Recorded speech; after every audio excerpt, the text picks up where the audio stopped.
Hello guys, ito tingnan natin kung tumubo na yung ating mga tinanim. Yeah. Welcome to my channel, Kaibigan TV ha. Subscribe. Ito yung ating tinanim na sitaw. Bali, ano natin to. Dito na lang natin sa may bakod pa gagapagin na yan. Mayroon tayong bakod dito na ito pa siya. Yan. Buhay na siya.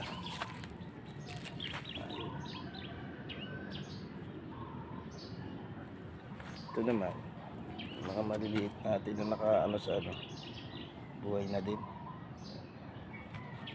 Bali pag maraming ganito lilipat natin do sa iba pag marami masyado yung tubo.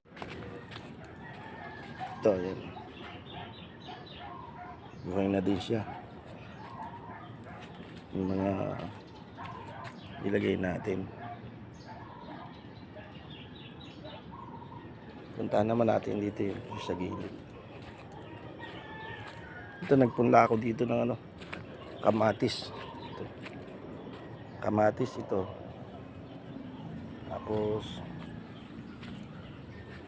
ito mayroon tayo dito kamuting gapang. Yan. Ito pipino. Alang hindi pa siya umayos ng tubo. Ito meron pa rin tayo dito. Sitaw din ito. Kaya nilapit ko lang yun dito sa para may gagapangan siya. Yan. Patulan natin may konti ng bunga. Yan. Patola.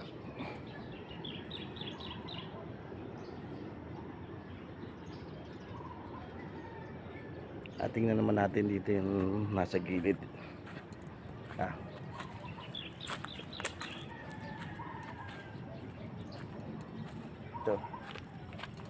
Ito yung pinunggaan natin, wala pa siyang tubo. Hindi pa tumubo yung mga niya. Ayan, may isa na.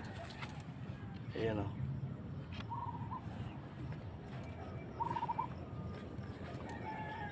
yung iba hindi pa, wala pa siya.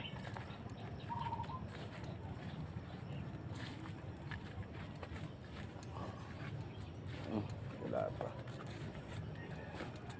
Dahil sa ating ito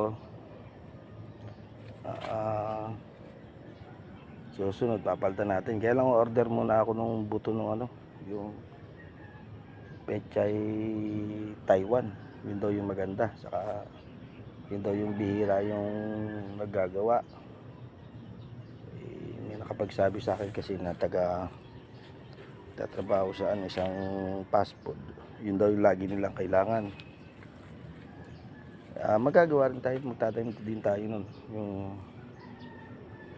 ganun pechay, saka itong mga ordinary. Kasi ang pechay madali lang, isang buwan lang malaki na, pwede mo nang harvest, tanim ka ulit ng bago. Ayan. So yun lang. Ganun lang guys. Ganun lang gagawin natin. Bali hindi pa natin mapakita yung ibang kasi hindi pa tumubo yung mga napunla natin. Yung ibang sibol niya hindi pa tumubo. Meron tayong mga tinanim na talong, sili, kaya lang wala pa. Hindi pa natin makikita sa ngayon. So yun lang muna. Yun yung garden natin na inaintindi. Sana gumanda, mapaayos natin yung ibang mga tanim. Sana itong mga bago natin pinunla dito tumubo din. Okay guys, hanggang sa muli. Salamat.